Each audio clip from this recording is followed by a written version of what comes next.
Voulez-vous être sauvé et aller au paradis?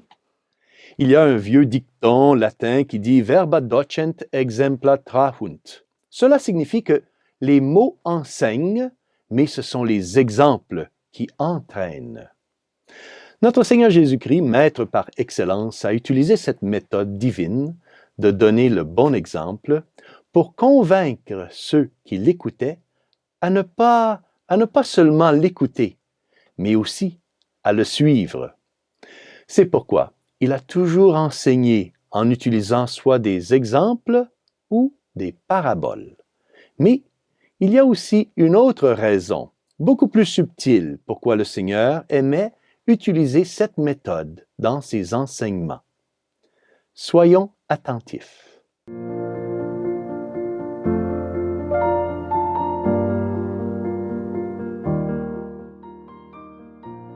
Au nom du Père, et du Fils, et du Saint-Esprit. Amen. Chers frères et sœurs, Salve Maria, dans l'Évangile d'aujourd'hui, présenté par Saint Matthieu, chapitre 13, versets 1 à 23. Nous trouvons notre Seigneur parlant aux foules au bord de la mer, et il leur raconte la belle parabole du semeur. Maintenant, cette parabole du semeur est très, très bien connue, mais la parole de Dieu est éternelle et nous présente toujours avec des nouvelles pensées et des nouvelles perspectives. Ainsi, cette parabole parle d'un semeur qui sort pour semer ses grains. Certains de ces grains tombent sur le chemin et ils sont mangés, dévorés par les oiseaux. D'autres grains tombent sur un sol rocheux, avec peu de terre, et ne produisent donc pas de racines. D'autres encore tombent parmi des épines et sont étranglés et tués avant de pouvoir se développer en plantes. Enfin, le bon grain tomba finalement sur une bonne terre et produit alors beaucoup de bons fruits. Et puis, notre Seigneur lui-même commence à expliquer la signification de cette parabole. Avez-vous remarqué que j'ai dit que notre Seigneur a commencé à expliquer cette parabole? Oui, mais remarquez aussi que notre Seigneur ne l'explique qu'à ses apôtres et non pas aux foules à qui il a prêché la parabole. N'est-ce pas un peu étrange? Il explique la parabole aux apôtres, mais non pas aux foules. Pourquoi? On pourrait penser qu'il aurait normalement dû faire le contraire, expliquer la parabole aux foules et ne pas avoir besoin de l'expliquer aux apôtres. Après tout, les apôtres étaient toujours avec lui et connaissaient très bien ses méthodes, son style, même sa doctrine. Les apôtres étaient en mesure de comprendre leur maître et son enseignement bien mieux que les foules qui ne faisaient que commencer à l'écouter et commencer à le suivre. Je vous donnerai la réponse à cette question un peu plus tard. Pour l'instant, jetons un coup d'œil à la parabole elle-même. Cette parabole du semeur est un véritable vade-mecum, c'est-à-dire un manuel complet pour notre examen de conscience et une belle manière pour nous de nous préparer à obtenir le salut. Parce que c'est bien de cela qu'il s'agit dans la parabole. La parabole nous met devant deux choix. D'un côté, elle nous demande si nous voulons être sauvés et aller au ciel. Et de l'autre côté, la parabole nous fait réfléchir à savoir si nous sommes en train de choisir parfois le monde et tous ses mensonges et ses vanités pour ainsi finir par tomber dans la mort du feu éternel de l'enfer. Ce choix vous appartient à vous seul et à personne d'autre. Personne d'autre peut faire ce choix pour nous. Ainsi, la parabole d'aujourd'hui est notre guide pour nous aider à prendre la bonne décision. Selon cette parabole, il y a donc 3 façons de perdre son âme et une seule façon pour la sauver. Premièrement, parlons des grains qui tombent sur le chemin et sont ensuite dévorés par les oiseaux. Notre Seigneur explique que ces grains sont les personnes qui entendent la parole du royaume sans la comprendre. Qui entendent la parole du royaume sans la comprendre. Et parce que ces personnes ne comprennent pas, les démons sont capables de les conduire par le nez directement en enfer. Mais attendez un moment, mon père, quelqu'un pourrait me dire. Le Seigneur n'a-t-il pas dit ceux qui ne comprennent pas la parole de Dieu? N'est-ce pas un peu étrange? Comment cela peut-il être la faute de quelqu'un? Comment est-ce que notre Seigneur peut jeter quelqu'un en enfer s'il ne comprend pas la parole de Dieu? Mais pas tout le monde, mon père, quelqu'un pourrait dire. Pas tout le monde est intelligent. Comment notre Seigneur peut-il condamner quelqu'un pour ne pas avoir compris quelque chose qu'il a dit? N'est-ce pas peut-être une injustice? Alors moi, je vais répondre oui. Très bien. Alors prenons un moment ici pour mieux comprendre ce que veut dire notre Seigneur et ainsi répondre à cette accusation que nous entendons souvent autour de nous contre l'Église. D'abord, il faut dire que notre Seigneur est parfaitement juste et ses paroles sont vérité. Alors, que veut-il dire ici par comprendre? Il est évident que notre Seigneur ne parle pas ici de l'intelligence humaine, car il y a beaucoup de saints qui n'étaient pas très, très intelligents, ils n'étaient pas très savants, humainement parlant, mais ce sont des saints et ils ont tous été sauvés. Et il y a aussi beaucoup de grands intellects qui sont probablement aujourd'hui au plus profond de l'enfer, Lucifer étant le premier. Le manque de compréhension dont notre Seigneur nous parle ici est le manque de foi coupable. Laissez-moi vous donner un exemple. Une personne, par exemple, qui est née dans une autre religion et n'a pas reçu donc la grâce de la vraie foi, n'est pas coupable de cela. Ce n'est pas de sa faute. Mais quelqu'un né dans la religion catholique et ainsi a reçu la vraie foi, a été baptisé, a fréquenté les sacrements et ensuite perd sa foi. Ça, frères et sœurs, c'est toujours un péché grave. Cela se produit parce que la personne ne pratique pas et ne nourrit pas sa foi et finit par perdre son amour et sa confiance en Dieu. Si un mari aime vraiment sa femme et il a pleine confiance en sa femme, mais entend une terrible calomnie contre elle, il ne croit pas en la calomnie, car il lui serait impossible de se méfier de celle qu'il aime et en qui il a tant de confiance. Maintenant, nous, les humains, nous pouvons et nous faisons des erreurs, mais ce n'est pas le cas avec Dieu. Donc, si nous aimons vraiment Dieu, nous ne pouvons jamais perdre notre foi et notre confiance en lui.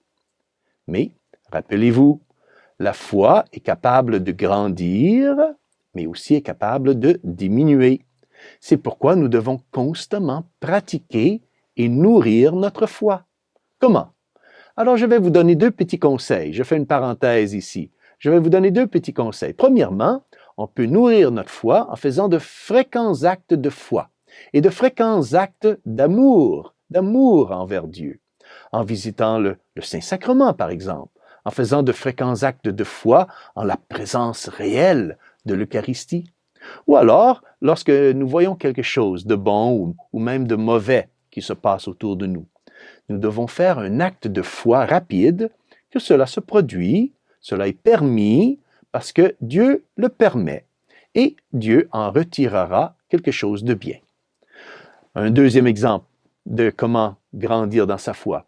Alors, il faut tout juger du point de vue de notre foi. Pourquoi Dieu permet telle ou telle chose? Dieu doit avoir une raison supérieure pour permettre telle ou telle chose. Ou lorsque nous voyons quelque chose de mal ou un péché se commettre, nous devrions faire un acte intérieur de rejet de ce péché et un acte intérieur de réparation envers Dieu pour l'offense qui est commise contre lui.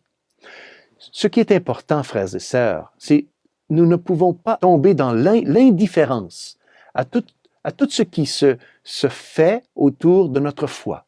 Par exemple, si nous regardons un programme de télévision ou un vidéo qui expose un certain péché terrible comme quelque chose de normal parce que ce péché aujourd'hui c'est moderne, alors je dois apprendre à le rejeter, ce péché. Pourquoi? Parce que j'ai la foi. Mais enfin, revenons à la parabole d'aujourd'hui. Ainsi, la semence suivante dont nous parle notre Seigneur ici, c'est la semence qui tombe sur un sol pierreux. Notre Seigneur explique que ces graines sont ces personnes qui reçoivent la parole de Dieu avec joie, mais elles ne poussent pas de racines profondes dans leur foi. Quand viennent les épreuves et les souffrances, la foi s'en va par-dessus bord. Je vais peut-être vous surprendre, mais ce genre de personnes sont souvent considérées comme de bons catholiques. Eh oui, car ces personnes apparaissent très souvent comme étant fervents dans la prière. Ils fréquentent souvent la messe. Ils parlent beaucoup de leur amour pour Jésus et de leur grande foi pour lui. Mais pourquoi est-ce qu'ils aiment Dieu? Pourquoi est-ce qu'ils aiment Jésus? Parce que Jésus leur obtient toujours tout ce pourquoi ils prient. Eh bien, je suis sûr que vous connaissez tous des gens comme ceux-là. Ils ont la foi? Oui. Mais est-ce que ce genre de foi est suffisant pour leur salut? Pas sûr. Leur foi n'est pas profonde. Permettez-moi de revenir à l'exemple que je vous ai donné plus tôt d'un homme et de sa femme. Imaginez-vous un homme qui n'arrête pas de dire à tout le monde qu'il aime sa femme, qu'il a beaucoup de dévotion envers sa femme et que tout va bien dans son mariage. Mais enfin, quand les relations entre le mari et la femme deviennent peut-être un peu difficiles, oups, l'homme alors se débarrasse de sa femme. Peut-on appeler cela un véritable amour? Évidemment que non. Nous prouvons notre amour en nous sacrifiant pour Dieu et en nous sacrifiant pour notre prochain. Ces personnes qui continuent de se vanter de leur amour pour Dieu et de leur foi en Dieu, mais quand les choses deviennent difficiles, commencent à fuir les sacrifices que Dieu leur envoie, eh bien, est-ce vraiment Dieu qu'ils aiment ou est-ce qu'ils aiment les bénéfices que Dieu leur accorde? Combien de fois ai-je entendu des gens dire « J'ai une grande foi en Dieu parce qu'il entend toujours mes prières. » Eh bien, et si Dieu n'entendait pas vos prières, auriez-vous encore foi en lui? N'est-il plus Dieu s'il n'entend pas vos prières? L'aimez-vous ou aimez-vous les bienfaits que Dieu vous envoie? C'est une question que nous devons nous poser, frères et sœurs. Si nous sommes incapables de remercier Dieu et de l'aimer, même quand il nous fait souffrir, même quand il nous permet d'entrer dans des grandes épreuves, alors nous ne l'aimons pas vraiment. La troisième façon de perdre son âme, les graines qui tombent parmi les épines. Ah, le nombre de ces catholiques est probablement le plus grand. Ils aiment le monde plus que Dieu. Ils aiment dire que Dieu, oui, Dieu, il est bon, c'est bien, je crois en lui et tout, je l'aime bien, mais tant qu'il ne se mêle pas de ma vie privée et de ma vie sociale, tout ira bien entre lui et moi. Mes frères et sœurs, rappelez-vous que l'amour pour Dieu et l'amour pour le monde sont tout à fait incompatibles. Personne ne peut servir Dieu deux maîtres, nous dit le Christ. De plus, une recherche constante du plaisir n'apportent pas un bonheur durable. Nos cœurs sont faits pour Dieu. Seul le véritable amour pour Dieu et pour la croix du Christ peut nous apporter une joie durable. Et enfin, un exemple comment sauver son âme, les graines qui tombent dans la bonne terre. Dans la parabole du semeur d'aujourd'hui, nous apprenons de Jésus comment ceux qui entendent la parole de Dieu et la mettent en pratique sont ceux qui seront sauvés. C'est là, frères et sœurs, le secret du salut. Mettre notre amour en action, mettre notre amour en pratique. Les apôtres ont reçu une explication de cette parabole alors que les foules ne l'ont pas reçue. Pourquoi? C'est parce que notre Seigneur savait très bien que s'il parlait clairement et non pas par parabole aux foules, elles ne pourraient pas le prendre. La foule comprendrait ce qu'il voulait dire, mais il n'aurait pas la force de l'accepter. Et si par révolte, ils choisissaient l'un des 3 mauvais chemins, leur responsabilité serait beaucoup plus grande. Et leur punition aussi, ici sur la terre et en enfer. Notre Seigneur, dans sa grande miséricorde, leur a donné une parabole pour qu'ils puissent la comprendre et l'accepter à leur vitesse, à leur rythme. Et nous? Nous avons évidemment une bien plus grande responsabilité de pratiquer la vertu et de suivre la volonté de Dieu que ceux qui ne connaissent pas le Christ et qui ne connaissent pas l'Église catholique. Nous, frères et sœurs, nous avons les Saintes Écritures, nous avons les enseignements de l'Église, nous avons le catéchisme, nous avons les sacrements, nous avons tous les moyens spirituels pour sauver nos âmes. Ainsi, notre responsabilité est beaucoup plus grande et notre châtiment sera aussi beaucoup plus grand si nous ne correspondons pas à tout ce que nous avons reçu. Cet évangile aujourd'hui nous rappelle le sérieux de notre vie et nous appelle à réfléchir sur tout cela. Regardons sérieusement les 4 chemins différents qui s'offrent devant nous et demandons-nous sur lequel de ces chemins nous nous trouvons en ce moment. Et implorons Notre-Dame de nous aider à toujours rester, d'abord de choisir le bon chemin et de toujours rester sur le bon chemin jusqu'à la fin de nos vies. Car, comme une bonne mère, Marie très sainte est toujours là. Elle nous tend la main, toujours prête à sauver et à nous aider, à nous unir à son divin Fils Jésus et de parvenir au ciel. Et que Dieu Tout-Puissant vous bénisse, au nom du Père, et du Fils, et du Saint-Esprit. Amen. Salve Maria!